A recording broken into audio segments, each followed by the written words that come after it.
Hi lovelies, I'm Queen Lovely and I am back with another review of Married to Medicine, Season 8, Episode 6. So let's just get into it. This might be a short review because I'm just going to talk about the stuff that interests me. So the first thing that I want to talk about is Jackie and Simone, okay? So both Jackie and Simone's husbands have basically been in their ears trying to get them to get past their stubbornness. So I think Contessa said it like, everybody in the group is stubborn, and when she was talking about Jackie and Simone, she was just saying like neither one of them like to be wrong. And y'all know how I feel about that. Like, I'm a multiple truths can coexist, and if you rather lay down and die, cut your nose off to spite your face, as opposed to just taking accountability in a shared experience that inflicted you and the other person in that shared experience negatively, I just can't do you. Like, I can't stand. And I loathed people who don't like it. I just think it's a sickness or something, because I just can't see how people could just walk around and think they're never wrong. You know what I mean? Like, that means that you have willfully willed yourself into a space of delusion and false reality to think that you're never wrong. And people like that, it comes back to bite you in the ass, because here you have two women that are middle age, okay? And clearly neither one of you have the tools to properly address each other and reconcile your differences without other people pushing you to do it. So this is why it's very important, when you know better, to start the process of doing better, as opposed to, you know, the universe sending you divine lessons and messages and you just disregarding them and continuing to do what you want.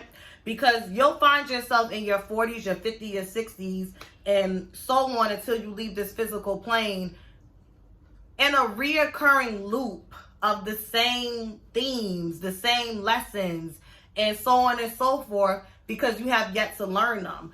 There's no Here's the thing. Shit happens in relationships at all ages. And sometimes you do go through a period where you don't talk to somebody, you don't do this. For me, I'm just very straightforward. I like to know where I stand with people. And yeah, the timeline don't always add up, because everybody's entitled to do things their way as well, like I said, when you have a shared experience. But it's just, for me, Jackie and Simone, like, first of all, we have a real friendship before this show, outside of this show, that's 20 years. This show ain't been on but 8. So we had an over decade friendship. We went through breast, like Jackie said, and I was getting emotional when she showed the pictures and talked about it. I thought I was going to die. I have moments where I would come in here and cry, and you would make me laugh. You would show up. You would talk to people in the hospital. And I loved how Jackie said it without hesitation. You can't replace somebody like that. Like I said, you are lucky to get one good and true friend in this lifetime. One. Simone is that to Jackie. And there's nothing wrong with having an argument every now and then. We go a little while without talking. The only thing that I would say is this. With a friendship like that, that's real and it's genuine and it's built on substance, we should have been had this conversation off camera. This should have been resolved off camera. Outside of the group, whatever the case may be. I loved to see the conversation, and I'm glad that they both apologized and agreed to do better, and I hope that we see that materialize throughout the rest of the season. But I just feel like it should have been handled. Like, y'all should have been had that conversation. It should have been handled off camera. It took y'all so long because y'all both wanted to be right. Y'all both was being stubborn. And thank God for Heavenly. Thank God for your husbands pushing y'all to have those conversations, because y'all probably would have just let the friendship fall by the wayside. Just to be like, well, she ain't call me, so I ain't call her. She ain't apologized to me first, so I ain't apologizing to her. You know, and Simone kind of had that stitch. Like, Jackie was being more proactive, and Simone was just like, she said, I'm not very optimistic about how the meeting will go. And the producer was like, why? She said, because I'm a pessimist. That shit made me laugh. But you know what? I could appreciate Simone being self-aware enough to know that. And I think I said that in my review last week. Simone and Jackie reside at opposite sides of like a polarity. And I can see how they both can probably get on each other's nerves at times. But it's also that opposition that makes them really good for each other and they level each other out. And, you know, I understood where Simone was coming from. If you've always had my back, even if I was wrong and you would pull me to the side and tell me I was wrong, and now Heavenly comes into the picture, and you build a bond with Heavenly, and me and Heavenly get into it, and you're hanging out with Heavenly, taking trips with Heavenly, going to church with Heavenly, but for whatever reason, because you feel like you're going to hurt Heavenly's feelings, you feel like you can't speak up for me, and this has never been a problem in the past. If I was Simone, I probably would feel like, okay, I guess this relationship has run its course. I guess this is where me and this person ends, because you ain't never had a problem doing any of this before. So what is the difference now? Objectively, I think the difference is her and Heavenly actually became friends. When you got into it with Mariah, she didn't like Mariah. When you got into it with Quad, she had the same problems with Quad. When you got into it with Toya, it's the same thing. Heavenly, on the other hand, she actually found a friend in Heavenly and recognized all the people Simone have gotten into it with is doctors' wives. I feel like Jackie has a natural, innate respect for Heavenly because she works. She's a working woman. I think Jackie is the type of person where she doesn't loathe women who may be housewives and shit, but she does look down on them. She's a Leo. And I'm sticking to my story. That's my opinion. I'm not saying that makes Jackie a bad person. I just think she has an innate bias against women who don't work. Because what is the difference? What is the difference, right? So I can understand. And I also think that when Simone took Buffy's side in that whole infertile thing, I think Jackie was out of line. I think we all said that. But I feel like Simone verbally taking Buffy's side in front of everybody while Jackie was on the spot, I think Simone did that to be spiteful. Is Simone a Scorpio? I feel like she's a Scorpio or some water. Aries. She's either a mutable sign or a water sign. Pisces is in the mutable signs, but like she's either like a Virgo, Gemini, Sagittarius, or Pisces, or she's a Cancer or a Scorpio. So y'all let me know. That's just my opinion. Cause she just her level, she just be going crazy. So they cleared it up. That was good. The crystal party. Why wasn't there no food there? I didn't even see y'all have drinking water. I thought the crystal party was a good idea for obvious reasons. Y'all know I'm into holistic and spiritual stuff.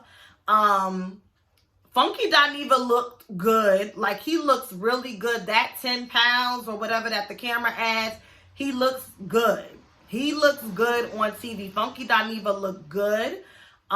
He went to the crystal party with Heavenly. I don't want to say I was annoyed, but when he was just like, what you about to take me to? It's just like, you know, the stereotypical, like, ooh, is there going to be ghosts? Is it going to be a seance? Like, I remember I did a candle dressing party at my aunt's house, and my uncle asked if we was doing a seance. And I'm like, no, I'm teaching them how to put herbs on a candle. But I guess because the stuff runs synonymous, people just kind of go there. Which is funny because I'm being a hypocrite. So I'm talking about people prejudging. Now, I don't know what Anila's background is, if she's Indian or something, but I was really surprised when Anila said, these are rocks, they don't do shit.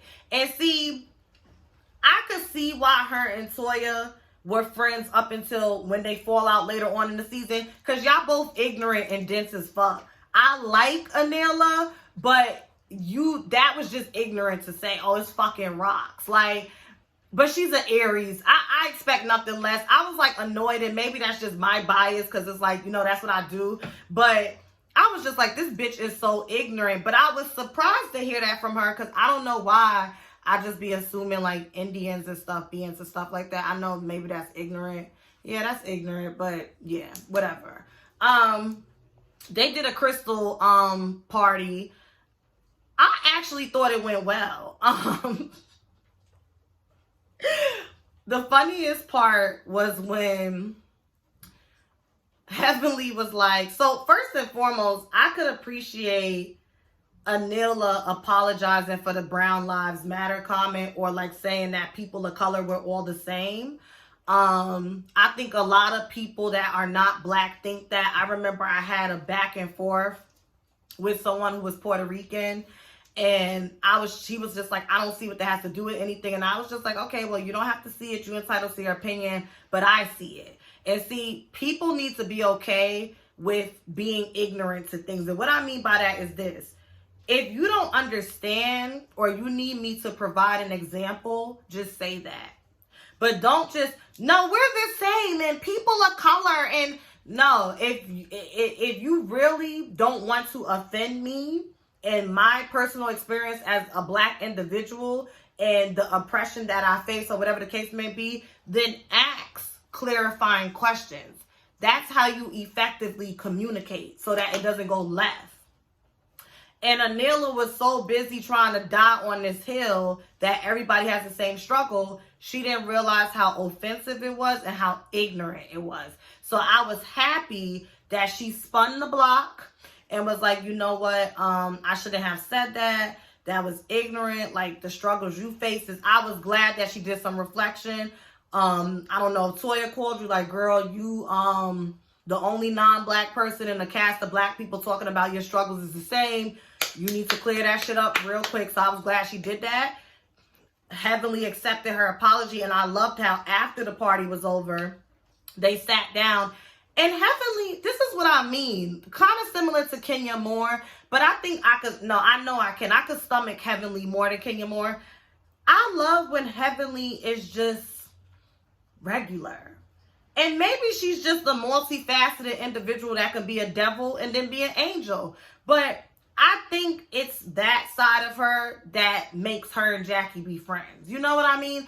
Like, I love how she said, you can add a lot to this circle by being a woman of color, and we could learn a lot from you, and we could see things, which is true, right? It is true. By having people in your circle, yeah, we're all people of color, but let's not act like there's not a hierarchy within that. Why are we going to sit up here and play dumb? That's a disservice to us if I sit up here and try to act like what Puerto Rican women go through is the same as what black women go through. Because it really depends. Yeah, when it comes to desirability, Puerto Rican women may have one up, right? But sometimes when it comes to education and professional fields, black women have one up on like Hispanic women, because Hispanic women have thicker accents. You know, the way they may not be able to enunciate a certain way. Like, this is things that I've seen my Dominican girlfriends go through when we was in undergrad together. So the struggles are not the same. And I feel like people try to put a Band-Aid over it, and they try to pacify it by saying, okay, if we just say we're all fighting white supremacy, we could just, you know, band together under this rainbow and fight white supremacy. And it's like, no, we can all fight white supremacy together while acknowledging each other's differences, because if you acknowledge each other's differences, then each other will feel more respected, and we will yield better results fighting that way. But when you just have people that just want to be willfully obtuse and ignorant, oh no, it's the same, I don't even want to work with you. I don't even want to work with you, because if you don't even want to hear my individual struggles as a black woman, and you're a non-black woman or man, how can we work together? Because you're no better than the oppressor. And that's the honest to God truth.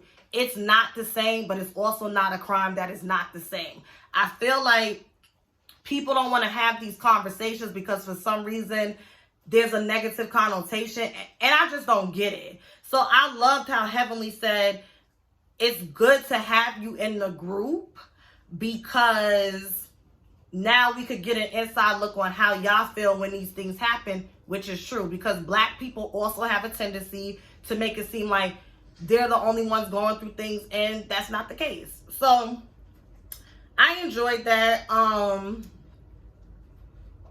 Excuse me, I burped. they're going to go to Washington, D.C. They're going to get a private jet. They're going to go do massive COVID testing because there's going to be a march. Al Sharpton called Heavenly. So they're planning that trip. Damon got them a private jet. You know their money's long. And they're going to do that. I thought that was cute how they bought the sons. It was having that conversation about Black Lives Matter and the next generation taking the torch. That was pretty much it.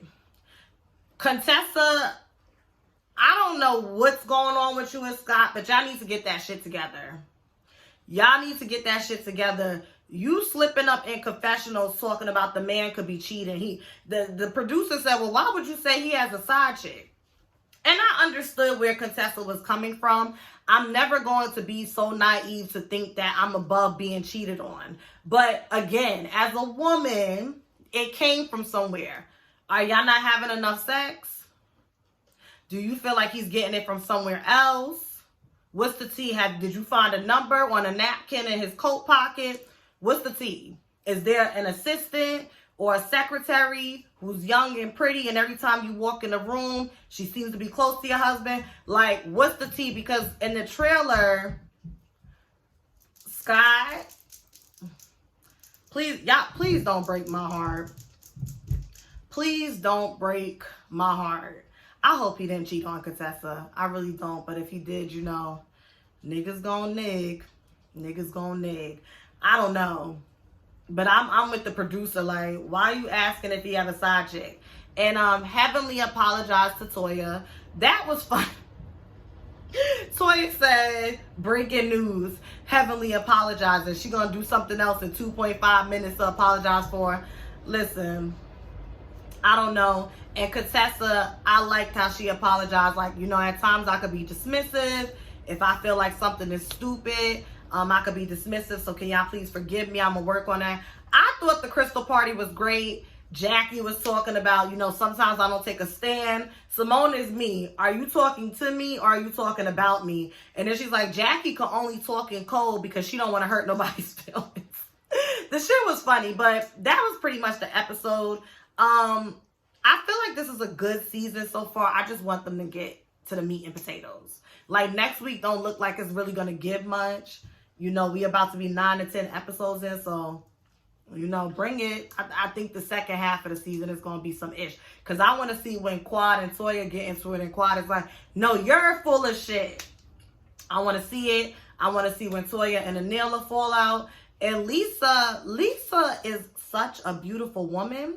When she was sitting in that car, I'm like, she does not have to try. Lisa truly is a beautiful woman. And is she still married to Darren Nichols? Is she? She just looked gorgeous. Carrie, no notes, no comments. I'm like Beyonce with the Chloe album. No notes. I have no notes.